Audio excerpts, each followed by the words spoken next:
Le corps de Christ est une grande vérité, une grande réalité, une chose merveilleuse.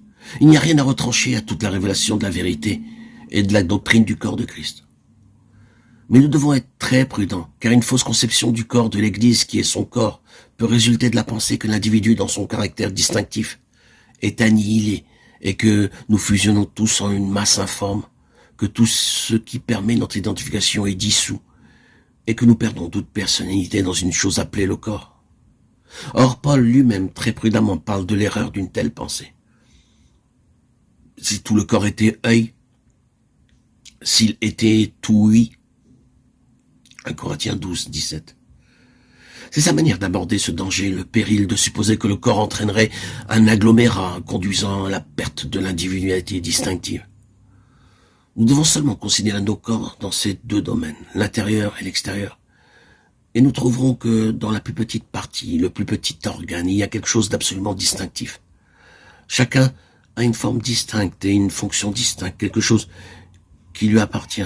Un des effets de la maladie dans le corps humain consiste à détruire le caractère distinctif d'un organe pour qu'il perde sa fonction propre et sa particularité.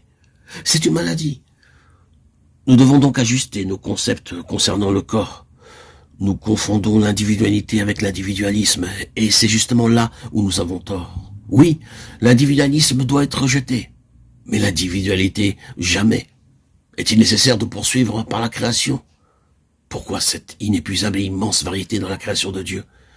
C'est une des merveilles de la création, sa variété infinie. Et cependant, toute la création est interdépendante. Chaque branche dépend d'une autre branche. La fleur de l'abeille et l'abeille de la fleur, et ainsi de suite. Ce principe est démontré dans la création. Une forme, un domaine, un organisme absolument dépendants l'un de l'autre, justifiant leur existence et réalisant leur destinée. Et ce qui est vrai dans la création tout entière, l'est particulièrement dans nos corps.